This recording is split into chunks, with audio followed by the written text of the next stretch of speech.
नाही, ते एकट्या म्हणजे त्यांचा वैयक्तिक प्रश्न त्यावेळी होता आणि त्यांनी सर्वांना ह्याच सूचना दिल्या होत्या की मला माझ्या वैयक्तिक कामानिमित्त किंवा वैयक्तिक भेटीच्या निमित्ताने मला संसदेमध्ये, कारण इथून पुढच्या राजकारणामध्ये त्या राज्याच्या स्तरावरती काम करतायत म्हणून संसदेमध्ये त्यांनी जो कार्यकाळ त्यावेळी काढलेला होता त्या कार्यकाळामध्ये त्यांचे अनेक संबंध निर्माण झालेले होते. त्या संबंधांच्या दृष्टिकोनातून भेटणं हे त्यांच्या दृष्टीने उचित असेल असं त्यांचा समज होता किंवा असं त्यांना कदाचित वाटत असेल. म्हणून त्यावेळी कोणालाही न सांगता किंवा कोणाशी न चर्चा करता त्या आल्या आणि त्यांचे जे हितसंबंध असतील त्यांच्याशी त्यांनी भेटीगाठी घेतल्या आणि त्यानंतर मग त्या गेल्या.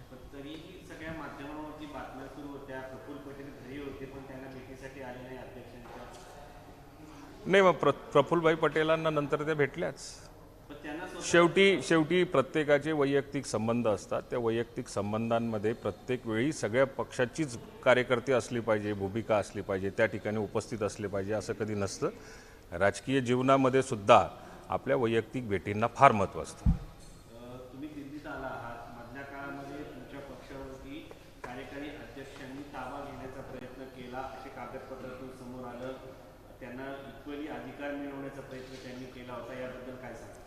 नाही, ह्या सगळ्या याच्यामध्ये पडदा पडलेला आहे. या सगळ्या गोष्टींचा खुलासा, या सगळ्या गोष्टींची चर्चा ही माझ्या स्तरावरती कधी होऊ शकत नाही. या सगळ्या गोष्टींची चर्चा येणाऱ्या काळामध्ये आपल्याला सगळ्या ज्या काही पदनियुक्त्या असतील, सगळ्या ज्या काही गोष्टी असतील त्या आमच्या प्रदेशाध्यक्षांच्या माध्यमातून, आमच्या राष्ट्रीय अध्यक्षांच्या माध्यमातूनच कळतील. प्रदेशाध्यक्ष कार्यकारी अध्यक्षांनी पक्ष ताब्यात घेण्याचा प्रयत्न केला होता असं कागदपत्रामधून दिसतंय, त्यावर काय सांगा? नाही, आत्ता कागदपत्रांवरती काय दिसतं आणि त्याच्यापेक्षाही शेवटी महाराष्ट्रामध्ये राष्ट्रवादी काँग्रेस पक्षाचा पवार ब्रँड आहे. त्यामुळे पक्ष ताब्यात घेणं किंवा न घेणं याच्यापेक्षाही पवार ब्रँड आणि पवार ब्रँडच्या मागे असलेली लोकांचा जनसमुदाय, विश्वास हा सगळ्यात जास्त महत्त्वाचा असतो. त्यामुळे असं काही त्याच्यामध्ये त्यांचा कोणाचा उद्देश असेल किंवा काही असेल असं मला काही वाटत नाही.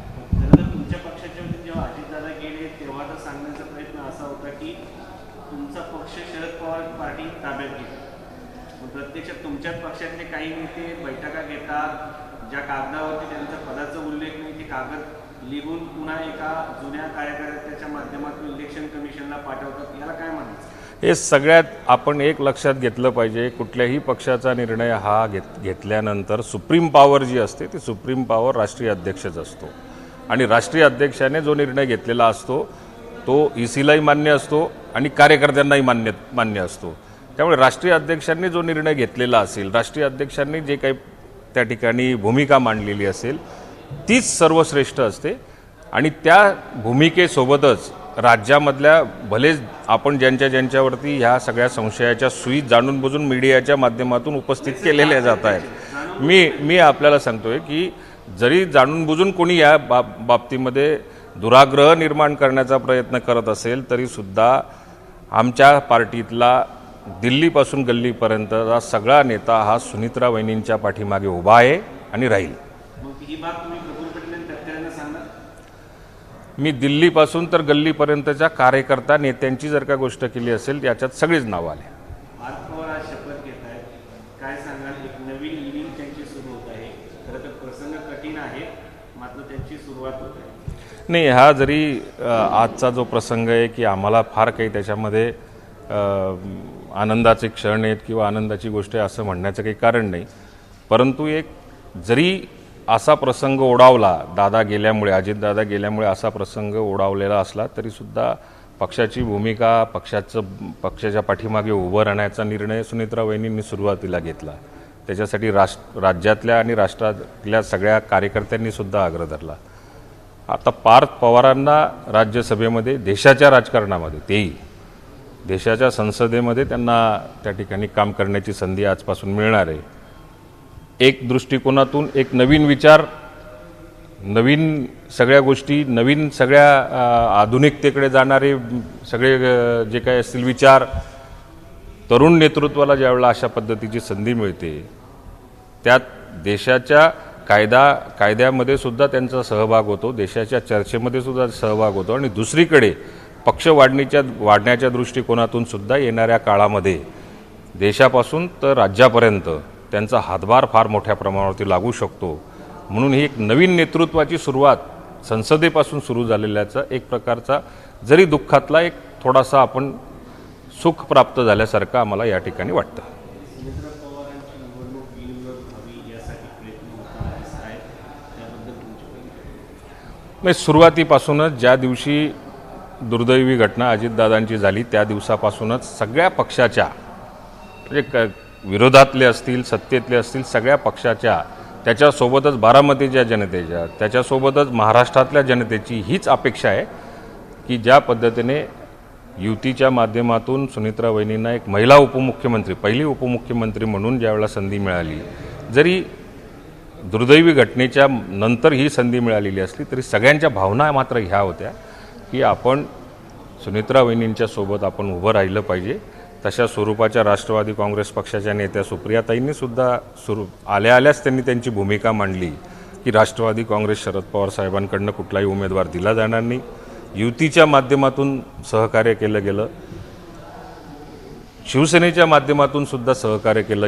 ही शिवसेना असेल किंवा ती शिवसेना यांनी सुद्धा पॉझिटिव्ह बोललं.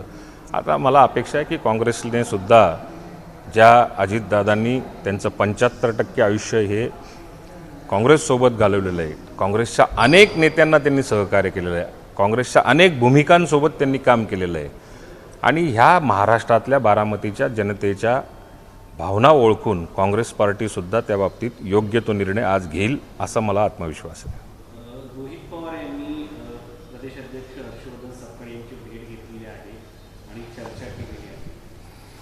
नाही, तो रोहित पवार आत्ता आज भेटलेले का नाही मला त्याची काही कल्पना नाही, परंतु भेटले जरी असतील पण त्यांच्या पक्षाचे सुप्रीमो जे आहेत पवारसाहेब किंवा सुप्रियाताई यांनी त्यांच्या स्पष्ट भूमिका जी असेल ती स्पष्ट भूमिका सुरुवातीच्या काळात मांडलेली आहे. एक प्रकारे पवार कुटुंबामध्ये ओढावलेला प्रसंग त्याच्या पाठीमागे आपण उभं राहिलं पाहिजे अशा प्रकारची त्यांनी भूमिका जी सुरुवातीलाच मांडलेली आहे. त्यामुळे आज भेटले असतील किंवा नसतील मला त्याची काही फार कल्पना नाही. एक मुद्दा हा आहे की काँग्रेसचं म्हणणं आहे की अजित पवार यांच्या मृत्यू संदर्भामध्ये राज्य सरकार जोपर्यंत FIR दाखल करत नाही तोपर्यंत अर्ज पुन्हा परत घेतला जाणार नाही.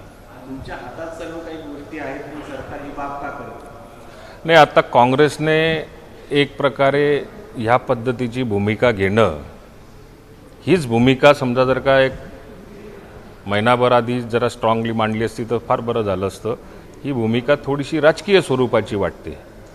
आत्ता FIR नोंदवायची किंवा DGCAची तिथं काय प्रक्रिया चाललेली आहे, ED त्या ठिकाणी दाखल झालेली आहे, EDच्या माध्यमातून CIDची चौकशी सुरू झालेली आहे, प्राथमिक अहवाल त्या ठिकाणी DGCAच्या माध्यमातून त्या ठिकाणी प्राप्त झालेला आहे आणि मग आता FIR दाखल करून घ्या आणि मग आम्ही माघार घेऊ असं म्हणणं काही उचित वाटत नाही. मला असं वाटतं की येणाऱ्या काळामध्ये राज्यातला आणि देशातल्या प्रत्येक कार्यकर्त्याला नेत्याला सर्वसामान्य लोकांना देशातल्या सर्वसामान्य लोकांना हेच वाटतं की अजितदादांची जी काही आता अपघात का घात याच्यावरती जी काही प्रतिक्रिया उमटली जाते किंवा ज्या भावना आहेत त्याच्या बाबतीमध्ये योग्य ती चौकशी झाली पाहिजे.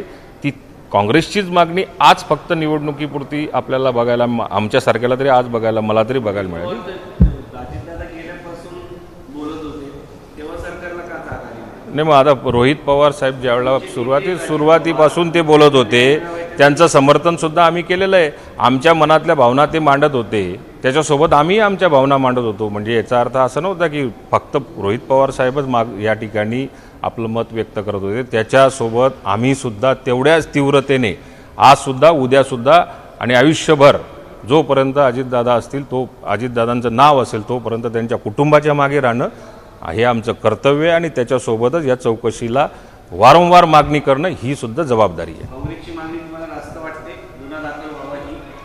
नाही, काँग्रेसची मागणी अशावेळी त्यांनी आता ही मागणी केलेली आहे की ज्यावेळी याच्याविषयी खुलासा जो असेल तो आपण येणाऱ्या काळात देऊ. मागणी योग्य आहे?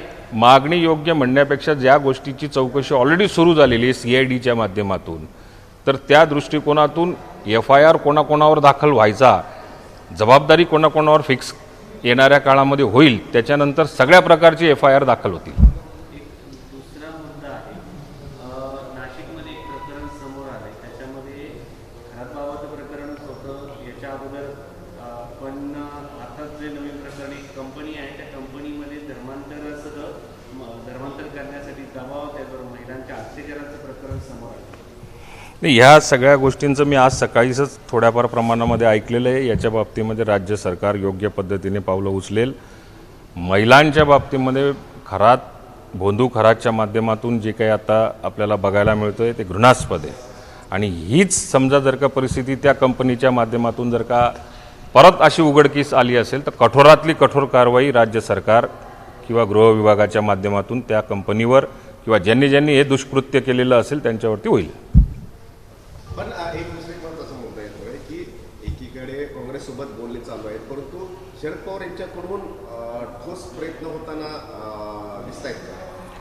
नाही, आता पवार साहेबांकडनं ठोस प्रयत्न होताना दिसत आहेत का असं म्हणण्याचा आपल्याला अधिकार तसं काही म्हणण्याचा काही संबंध येत नाही. कारण तो सुरुवातीला सुप्रियाताईंनी आणि पवार साहेबांनी जी भूमिका सुरुवातीच्याच काळामध्ये ज्यावेळेला दादा गेल्या सुनेत्राबाईंनी उपमुख्यमंत्री झाल्या आणि पुढच्या उमेदवार त्या राहू शकतात असं ज्यावेळेला निदर्शनं झालं त्याच वेळेला त्यांनी त्यांची भूमिका स्पष्ट केलेली की राष्ट्रवादी काँग्रेस पक्ष उमेदवार देणार नाही. याच्यापेक्षा वेगळं काय असतं? काँग्रेसला सांगू शकतात का शरद पवार? कारण मला असं वाटतं की पवार साहेब कदाचित काँग्रेसशी बोललेलेही असतील. ही काही मला कल्पना नाही, परंतु ते घरातले कुटुंबातले प्रमुख आहेत, राज्याचे प्रमुख आहेत, त्यामुळे कदाचित ते त्यांच्या स्तरावरती काय बोलतील याच्याविषयी मला कल्पना नाही. एबीपी माझा, उघडा डोळे बघा नीट.